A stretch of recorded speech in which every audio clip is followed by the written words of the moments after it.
Isang kawang lomi overload naman nga lulutuin natin dito sa aking higanting kawa para ipamigay. So ready na itong mga overload natin pang sahog at mga ingredients. So magsimula na tayo. So maglagay na tayo ng mantika.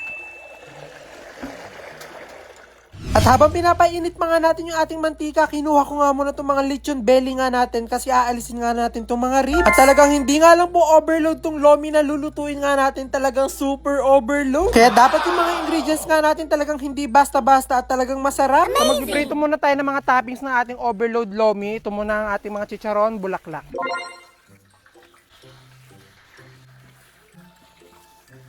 At talagang hindi pa nga naluluto nga itong lomi nga na gagawin nga natin. Talagang sobrang na ako na-excite kasi grabe nga talaga yung overload na gagawin natin. Isa nga po talaga ang lomi sa mga favorite ko nga na pagkain. Kaya pag bumibili nga ako ng lomi dito sa amin, talagang pinipili ko nga overload. Pero minsan talaga nakukulangan pa ako sa sahog. Kaya ngayong araw nga po ako babawi nga ng sobra. Lahat nga po ng mga sahog nga na gusto ko mailagay nga sa lomi, talagang ilalagay ko. At hindi nga lang po ako matutuwa nga dito sa gagawin nga nating overload lomi kasi buong barangay ngayon makakakain nga nito. At maya nga lang din po naluto na nga itong mga masasarap nga natin chicharon bulaklak, kaya dali-dali ko na nga itong inahon at sinunod ko na nga iprito itong mga lumpiang Shanghai natin. Isa nga po kasi sa mga sahog nga ng mga overload lomi, itong nga lumpiang Shanghai, at talagang gustong-gusto ko nga rin ito sa lomi. At matapos nga po maluto nga po itong mga lumpiang Shanghai nga natin, sinunod ko na nga rin pong ilagay itong ating mga beef siomai. At bago nga po pala ang lahat, gusto ko nga po pala magpasalamat sa lahat po ng sumusuporta nga po sa akin at nanonood lagi ng mga vlog ko, kasi ngayon po ay 18 million followers na tayo. Kaya abang-abang na nga po sa mga nakafollow nga sa akin dyan, kasi meron po ako mga bonggang sorpresa sa inyo. At mabalik na nga po tayo dito. Maya-maya nga lang din po yung unti-unti na nga naluluto nga itong masasarap nga nating toppings. Kaya nung naluto na nga itong mga siomai nga natin, sinunod ko na nga rin iluto itong mga squid ball. At sa sobrang dami nga po nitong mga niluluto ko nga po sahog para sa ating super overload lomi, talagang na-excite na nga ako kasi sigurado ako na dito pa nga lang sa sahog ng ating lomi, talagang busog na nga yung mga pagbibigyan natin. At after nga po maluto ngayon, napakarami natin squid ball, sinunod ko na nga rin pong iluto nga itong mga kikiam nga natin. At habang nagluluto nga ako nito, talagang ready na nga rin yung ating lechon belly. Ipiprito na nga lang itong mga lechon belly nga natin kasi napakuluan na nga siya ng sobrang habang oras.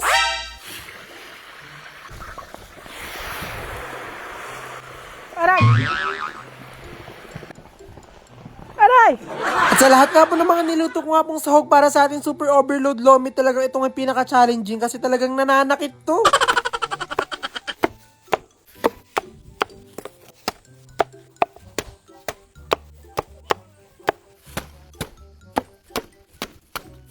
Natin.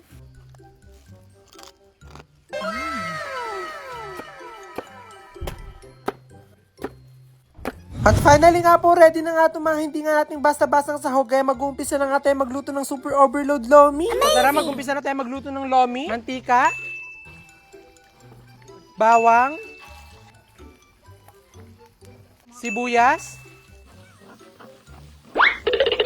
Pag okay na itong ating ginigisa, ilalagyan na natin itong kaldo. Ayan, ito yung pinaka-broth or yung pinagpakuluan ng ating karne o yung ating lechon belly. At hindi nga lang po yung mga lechon belly ang pinakuluan nga po natin sa sabaw nga po na to. Talaga nagpakulo rin kami dito ng mga buto-butungan ng karne, tapos nilagyan na rin namin siya ng mga pampalasa para talagang sobrang sarap ng sabaw. Hindi nga po kasi sasarap na sobrang nga itong ating super overload lomi kung plain nga lang po na tubig yung gagamitin nga natin sabaw para sa kanya, kaya gagamitan nga natin siya ng kaldo. Naglalagay pa rin naman nga po ako ng fresh water para talagang balanse nga po yung magiging sabaw nga nitong ating lomi. At maya-maya nga lang din po nung kumukulo na nga itong pinakasabaw nga po natin, ito na nga po yung hudyat para ilagay nga po itong mga Mickey noodles. At kaya nga po siguro Mickey noodles ang pangalan nito kasi si Mickey Mouse yung gumawa, katulong niya po si Minnie Mouse. At 30 kilo nga po ng Mickey noodles nga po yung pinabili ko kasi sobrang dami nga po nating lulutuin kasi pamimigay ko nga po ito. Talagang napakalaki nga rin ng aking kawa. Ang goal ko nga po kasi na mangyari dito sa ating lomi, gusto ko nga po yung punong-puno talaga siya dito sa aking higanting kawa. At nung okay na nga po itong ating Mickey noodles, naglagay na nga po ako dito ng itlog para dagdag pampalapot at pampalasa rin dito sa ating lomi. At hindi nga po tatawagin lomi nga po itong niluluto ko kung hindi nga po malapot yung magiging sabaw niya, kaya lalagyan na nga po natin ito ng cassava starch slurry. Nung una nga po talagang nasa isip ko nga po nilalagay dito sa ating lomi para lumapot yung cornstarch slurry, kasi yun nga po nilalagay natin, di ba, para lumapot yung sabaw. Pero sabi ng mga kasama ko, mas masarap nga daw yung cassava starch. At yun nga daw po talaga yung ginagawang pampalapot kapag gumagawa nga talaga ng lomi. Maya-maya nga po finally naluto na nga rin itong ating super overload lomi, at talaga sa sobrang dami nga nitong naluto nga natin, talagang malapit na siyang umapaw dito sa aking higanting kawa. At talaga mas lalo pa nga siyang aapaw dahil nga sa sobrang dami nga nating sahog kaya talaga kinakabahan na ako. Kaya naman dahan-dahan ko nga po nilalagay nga itong mga sahog nga natin dito sa aking higanting kawa para talaga makita nyo nga po kung gaano ka-overload nga itong ating nilutong lomi. At yung mga sahog nga po nitong super overload lomi nga po natin ay talaga sobrang dami. Meron po tayo ditong boiled egg, chicharon bulaklak, squid ball, kikiam, Shanghai, siomay.